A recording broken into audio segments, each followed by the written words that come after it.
score 14-15 marks or 4-5 question right, then you will be in top 10% of CAT Janta. If you are able to score 19-20 marks somewhere 6 to 7 question, then you will be in top 5%. What I mean, 5% लोग भी 6 से 7 question सही नहीं कर पाते. Sounds scary? Don't be bothered about it. Hey folks, you are watching Hey I Am with Aptitude Boy Rishabh Agrawal. So इस problem का solution है, जो रिमेनिंग डेज बचे हैं उसमें हम कैट के LRDI सेक्शन को, द मोस्ट अनप्रेडिक्टेबल सेक्शन को कैसे डील करें, वो आज हम समझेंगे. हमारे पास दो 99 परसेंटाइलर हैं जिन्होंने ओवरऑल कैट में 99 से ज़्यादा स्कोर किया है परसेंटाइल, एंड LRDI सेक्शन को 99.5 से ज़्यादा स्कोर किया है, और वो दोनों ही लोग आज IIM में. सो कैसे उन्होंने इसको मैनेज किया था, कैसे उन्होंने मॉक्स लिखे थे, लास्ट 20-15 डेज में उन्होंने क्या किया था, वो सारी बात समझेंगे. डी डे पे उन्होंने क्या किया था वो भी समझेंगे. उससे पहले मैं ये बता दूं कि यार अभी बहुत कम टाइम बचा है, तो इसका मतलब ये नहीं कि हम बहुत ओवर प्रेशर हो जाएं. बहुत सारे लोगों को लगने लगता है इस टाइम पे कि यार नेक्स्ट ईयर देंगे, या फिर ऐसा लगने लगता है कि कुछ और देखते हैं जॉब, या कुछ और, मेरा कैट है ही नहीं जॉनरा, या फिर उनको फील होता है कि दूसरे एग्जाम्स पे ध्यान देते हैं. मेरे हिसाब से तीनों ही ऑप्शन खराब नहीं है, बट ये ऑप्शन सबसे ज़्यादा खराब है कि आप लास्ट मोमेंट पे आकर के इसको गिव अप करो, क्योंकि कैट थोड़ा सा अनप्रेडिक्टेबल पेपर है. और LRDI सेक्शन की बात करें तो कई बार ऐसा होता है कि जिन्होंने बहुत अच्छी प्रिपरेशन की है उनका शायद एक सेट भी होना मुश्किल हो जाता है. कई बार जिनके मॉक्स में स्कोर नहीं आ रहे होते हैं, पर एक सेट ऐसा मिल जाता है उनको जो उन्होंने शायद आज से 2 महीने 3 महीने पहले कभी सॉल्व किया था, और वो लॉजिक उसको वहाँ पे क्लिक कर जाता है. मेरे बहुत सारे फ्रेंड के साथ ऐसा हुआ है, मेरे साथ भी ऐसा हुआ है. तो आई थिंक लास्ट लेग तक फाइट मारना सबसे इंपॉर्टेंट है. उसके बाद आप कुछ भी करो चलेगा. तो आई थिंक ऐसा कोई थॉट भी आ रहा है ना कि यार नेक्स्ट टाइम करेंगे, या ये पेपर देते हैं, या वो करते हैं, आई थिंक 24 तक अपने दिमाग को बोलो कि प्लीज़ यहाँ तक प्रिपरेशन की हो तो 20 दिन 10 दिन 15 दिन पहले गिव अप मारने का कोई मतलब नहीं है. तो मैं तो एक ही चीज़ बोलूँगा, लगे रहो. अनप्रेडिक्टेबल सेक्शन होता है, बहुत सारी स्केरी बातें भी मैंने की है, उन सबको तुम आई थिंक रिजॉल्व कर दोगे, बिकॉज आई नो कि तुम LRDI एक्सपर्ट हो. तुमने 99.93 परसेंटाइल स्कोर किया है स्पेसिफिकली LRDI में. तो कोई भी बात स्टार्ट करने से पहले सबसे पहले मैं बोलूँगा कि जब तुम LRDI सुनते हो तो क्या तुम्हारे लिए भी उतना ही स्केरी होता है, या फिर तुम्हारे लिए एक वो वर्ल्ड क्या होगा जो LRDI को डिस्क्राइब करेगा? जैसा ऋषभ तू बता रहा है कि डर लगता है, DILR का नाम ही है डर लगता है.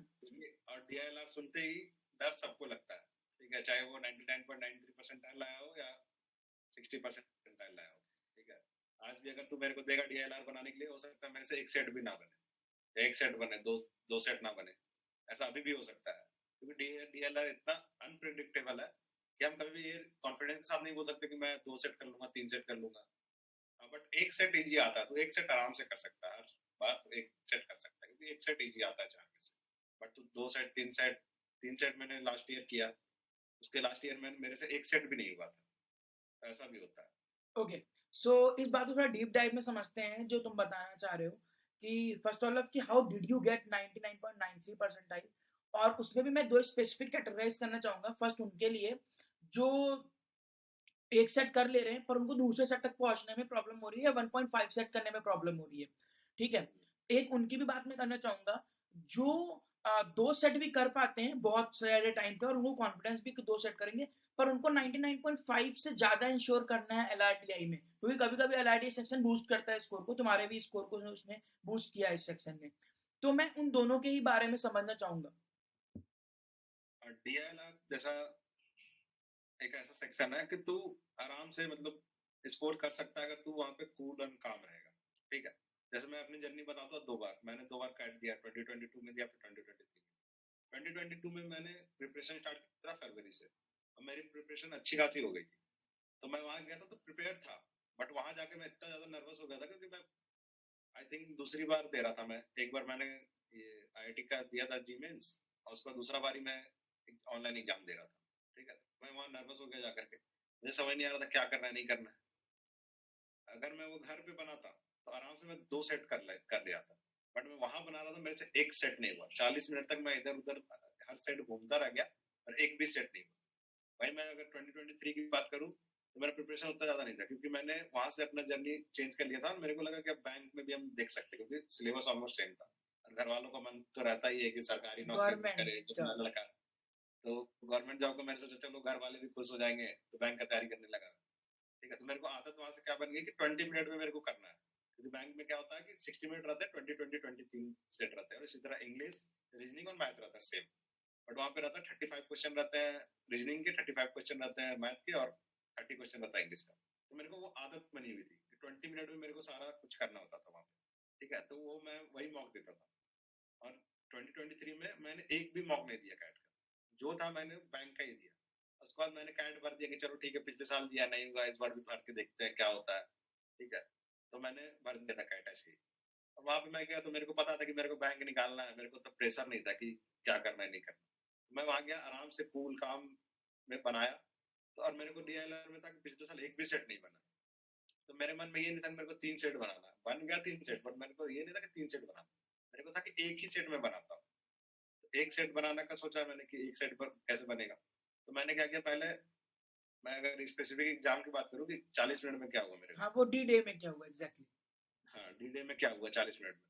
तो 40 मिनट में मेरा, मैंने पहले सोचा कि इजी सेट उठाते हैं। मेरे को इतना आइडिया लग गया था कि सबसे पहले इजी करो तो तुम्हारे लिए चांसेस ज्यादा रहते हैं कि तू ज्यादा क्वेश्चन कर ले जाएगा। तो मैंने क्या किया, पहले 6 से 7 मिनट मेरे को लगे होंगे, और मैंने सबका बस स्कीम नहीं किया क्वेश्चन। मैंने क्या किया, हर एक क्वेश्चन को उठाया, सबका डेटा उतारा। फिर मेरे को लगा कि इससे आगे कैसे प्रोसीड कर सकते हैं, वो मेरे को थोड़ा सा ध्यान में मैं रखा कैसे आगे प्रोसीड कर सकते हैं। देखा कि चारों का सही उतारा डेटा, और उसको सोचा कि कैसे प्रोसीड कर सकते हैं आगे। इससे मेरे को आइडिया लगे कि कौन कितना डिफिकल्ट है, कौन कितना इजी है। क्योंकि तुम स्कीम करोगे तो कभी कभी क्या होता है कि तुम्हें लगता है कि ये इजी सेट है, बट बाद तो में वो जब तुम उतना सॉल्व करने फिगर बैठते हो फिगर तो आउट नहीं हो पाता है उतना ज्यादा हाँ, एल आर तो डी तुम आई जब पे। हाँ, जब आगे तुम सॉल्व करने बैठते हो तो तुम्हें पता चलता है इसके बाद अगला स्टेप तो मेरे को आ ही नहीं रहा है, मेरे को पता ही नहीं कैसे। बट तुम अगर डेटा उतार के तुम अगर सोच लेते हो ना स्टेप आगे, तो तुम फिर कर ले जाओगे उससे। ठीक है, और अगर तुम 70 80% तक भी कर दिया तो 2 3 क्वेश्चन बन जाते हैं वहां से। तो मैंने वही डेटा उतारा 6 7 मिनट तक। उसके बाद फिर मैंने बनाना स्टार्ट किया। तो मेरे पास डेटा उतरा हुआ था हर एक क्वेश्चन का, तो मैंने सबसे पहले सबसे इजी क्वेश्चन उठाया।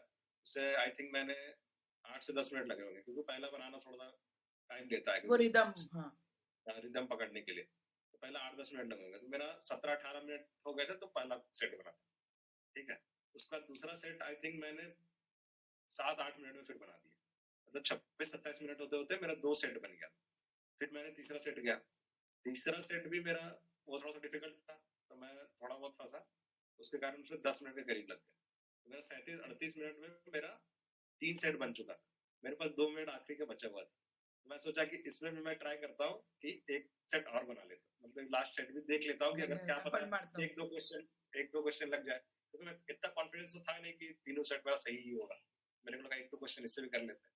तो मैंने चौथा सेट भी, मतलब मेरा डेटा तो लिखा हुआ था, मैं आगे स्टेप भी बढ़ गया था। मेरे को पता भी लग गया था कि कैसे सॉल्व होगा। बट ये था 2 मिनट में तुम सॉल्व नहीं कर सकते, क्योंकि ये कुछ भी है तो कैट ही है। कैट का 2 मिनट में, अगर 4 5 मिनट मेरे पास और रहता तो मैं, हो सकता था वो भी क्रैक करके निकाल लेता, चौथा डैम सेट भी हो डैम, जाता तो। गुड, बहुत ही सही है। हे रत्नेल। है ऋषभ। ओके, सो अभी हम कैट के एलआरडी सेक्शन को डिस्कस करने बैठे हैं।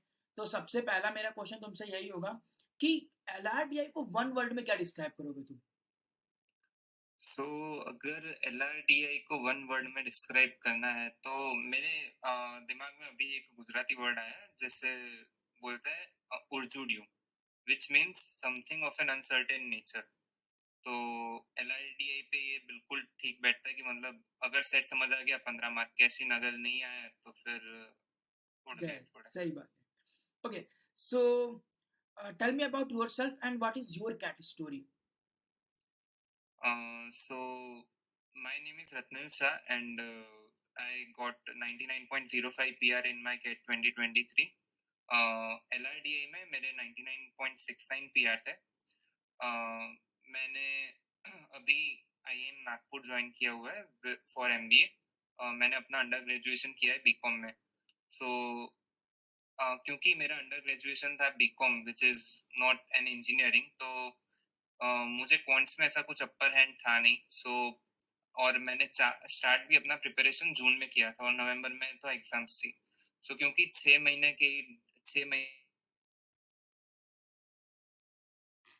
और इनिशियली मॉक्स के स्कोर्स भी काफी ज्यादा डीमोटिवेटिंग आ रहे थे कि लाइक 30 आ गए, 40 आ गए। अब इसमें आप होप नहीं रखते कि यार मुझे आईआईएम जैसे कोई अच्छी कॉलेजेस मिल जाएगी, बट मैंने होप्स बनाए रखी, प्रैक्टिस करता रहा और इवेंचुअली स्कोर्स ऊपर भी जाने लगे। It went to 50, then 60, then 70। तो इससे काफी ज्यादा कॉन्फिडेंस बूस्ट हुआ और एंड में डी डे पे भी अच्छा परफॉर्मेंस किया और बढ़िया मार्क्स आ गए। और अभी हूँ आईआईएम नागपुर में एमबीए कर रहा हूँ। बहुत बढ़िया यार। तुम्हारी स्टोरी तो बहुत अच्छी है, मतलब मेरे को पता ही है। हम्म, अगर मैं एलआरडी सेक्शन की बात करूँ तो मुझे याद है कि तुम्हारे लिए थोड़ा तो अमेजिंग था वो पेपर, क्योंकि तुम्हारा सेक्शन वो बहुत ही अच्छा गया था। वो ही सेक्शन था जो तुम्हारे ओवरऑल कैट के स्कोर को बूस्ट किया था, आई थिंक तीनों सेक्शन में से सबसे या ज्यादा। Correct correct correct. और तो उस 40 मिनट में डी डे पे क्या हुआ वो बताना मेरे को प्लीज। ओके, सो उन 40 मिनट्स में सबसे पहले तो मैंने 5-7 मिनट टाइम लिया सेट सिलेक्शन करने में कि कौन सा सेट मुझे सिलेक्ट करना चाहिए। मैंने जैसे ही सेट स्कीम थ्रू कर रहा था, मैंने एंड में उनको रैंकिंग्स दे दी कि ये सेट मैं पहला उठाऊंगा, दूसरा, तीसरा और फिर चौथा। सो मैंने फर्स्ट सेट लिया। पहले 5-7 मिनट जा चुके थे, अब मैंने फर्स्ट सेट लिया। इनिशियली थोड़ा लेफ्ट राइट हुआ बट फिर 20 मिनट्स में मेरा सेट सॉल्व हो गया। सो अब 25 मिनट बीत चुके थे और अब मैं आया था सेट 2 में। मतलब और सेट 2 में 25 मिनट हाँ, जा चुके हैं, अभी तुम्हारा एक ही सेट सॉल्व हुआ है, राइट? करेक्ट करेक्ट तो करेक्ट। फिर तुमने वहां से नेक्स्ट 15 मिनट में इतना स्कोर कैसे पुल किया? ओके, सो वहाँ पे एक राइट का क्वेश्चन था। अब उस सेट को मैंने पिक किया और 10 मिनट्स में फॉर्चुनेटली मेरा हो गया सेट। मैंने जो भी कॉम्बिनेशंस अरेंजमेंट्स लगाए वो ठीक ठाक बैठ गए, which is like a great thing I think कि वो एलआर का उसी। ही सेट होगा, क्योंकि शायद डीआई तो था नहीं हाँ, उस डीआई तो बिल्कुल भी नहीं था हमारे स्लॉट में। उसमें। हाँ, हमारे स्लॉट में। और उस मतलब अब 35 मिनट्स हो चुके हैं और मेरे 2 सेट्स हो चुके हैं। अब आखिरी के 5 मिनट बचे। द चॉइस इज कि या तो रेस्ट कर लो क्योंकि सेट तो पूरा होने नहीं वाला, या फिर थोड़ा देख लो कि अगर कुछ जुगाड़ तरीके से अगर एक दो सवाल कुछ निकाल पाओ तो मैंने एक सेट में देखा कि 2 टीटा क्वेश्चंस है। सो मैंने कहा कि चलो अब यही पकड़ते हैं। तो वो सेट उठाया, फटाफट फटाफट देखा और दोनों टीटा में मैंने एस्टिमेटेड गेस लगाया कि यही आंसर होना चाहिए मेरे हिसाब से, इवन दो मैंने सॉल्व नहीं किया। सो मैंने वो दोनों अटेम्प्ट किए और जब मार्कशीट आई तब पता चला वो दोनों करेक्ट। तो मतलब तुमने 12 क्वेश्चन किए थे, 12 के 12 राइट थे? एक गलत हो गया था वो राइट वाले क्वेश्चन में, वो जो 10 मिनट में मैंने सॉल्व किया था, क्योंकि मैं फटाफट फटाफट कर रहा था तो एक सिली मिस्टेक हो गई मेरी। बाकी 11 सही थे। अदरवाइज मेरे 11 क्वेश्चंस और करेक्ट। लास्ट में मतलब जो ब्रेक डाउन करके निकाला वो भी सही निकला। राइट करेक्ट, दोनों के दोनों सही निकले। लास्ट मोमेंट में काफी, मतलब लास्ट 15 मिनट में तुमने 7 के करीब सवाल बना दिए। करेक्ट एकदम। बहुत बढ़िया। मेरा नेक्स्ट क्वेश्चन तुमसे ये होगा कि तुमने ओवरऑल भी कैट में 99.5 परसेंटाइल स्कोर किया है, तो तुम्हें क्या पहले से पता था कि तुम एलआरडीआई से ही इसको बहुत अच्छे से बूस्ट कर पाओगे? नहीं नहीं, ऐसा तो हम कभी भी सोच के नहीं आ सकते कि एलआरडीआई कि तुम अच्छा कर जाओगे यार। तुम्हारा स्ट्रॉन्ग जो सब्जेक्ट रहता है वो तुम अच्छा कर सकते हो, बट ऐसा रहता है कि हमने जो मॉक में स्ट्रेटेजी अपनाई है उसे हमें लेके जाना होता है कैट एग्जाम के लिए, ठीक है। बट हमें कैट का पेपर के हिसाब से अडॉप्ट करने के लिए भी रेडी रहना चाहिए, ठीक है, इमीडिएट डिसीजन लेने के लिए कि अगर क्या आ रहा है वहाँ पे या कैसे हमें अडॉप्ट करें उस एग्जाम को, वो बहुत इंपॉर्टेंट होता है। ठीक है, जैसे मेरा बीआरसी उतना अच्छा नहीं था बट उस दिन मैं गया तो देखा इजी था, तो मेरे को लगा ज्यादा से ज्यादा क्वेश्चन अटेम्प्ट करना ही बेटर रहेगा। ऐसे मैं मॉक में कम अटेम्प्ट करता था ताकि मेरा एक्यूरेसी ज्यादा रहे और कम, बट वहां पे देखा थोड़ा इजी है, तो मैंने बीआरसी में थोड़ा ज्यादा क्वेश्चन अटेम्प्ट किया, उसके कारण मेरा बीआरसी भी अच्छा हो गया, तो इस कारण मेरा ओवरऑल भी स्कोर अच्छा आ गया। इसलिए कैट को हम ऐसा नहीं बोल सकते कि आप ऐसे कोई स्ट्रैटेजी बना के गए बस उसी पे आप स्टिक स्पेसिफिक रहो। रहोगे और अच्छा कर पाओगे, ऐसा नहीं कर हाँ, सकते। एग्जैक्टली। चलिए, great to connect with you both of you. मैंने कुछ पॉइंट्स सम अप किए हैं कि लास्ट के 10-12 डेज में उन पे ध्यान दे, जो रत्निल ने मेरे को बोला या राजन ने उसको पॉइंट किया।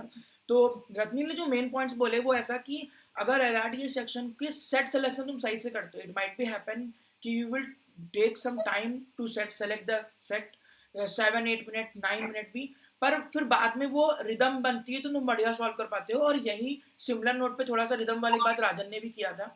दूसरा उसने बोला है कि कुछ क्वेश्चंस को ब्रेक करके भी करना पड़ सकता है, तो इट माइट बी हैपन कि पूरे पूरे सेट 5 क्वेश्चन तुमने उठाए और तुमको लगता है कि पांचों के पांचों सवाल हो जाएंगे, तो वो 15 मार्क्स नहीं दिखना चाहिए, कभी कभी उसमें से 6 ही मार्क्स आएंगे। तुम दूसरा सेट ट्राई करो, हो सकता है उसमें से 2-3 सेट निकाल लो। तो आई थिंक ये 2 पीस ऑफ एडवाइस मेरे को बहुत अच्छी लगी दोनों ही, एक सेट सिलेक्शन LRDA के लिए, दूसरा कभी कभी ब्रेक डाउन करके भी सेट करने पड़ते हैं। ठीक है। एंड द नेक्स्ट राजन जो तुमने मेन बोला वो ये कि ओवर प्रेशर नहीं होना है LRDA में। LRDA सेक्शन डिफिकल्ट कभी कभी लगता है, जब ओवर प्रेशर होते हो तो तुम्हारे साथ जो प्रॉब्लम हुई 2022 में वो होती है।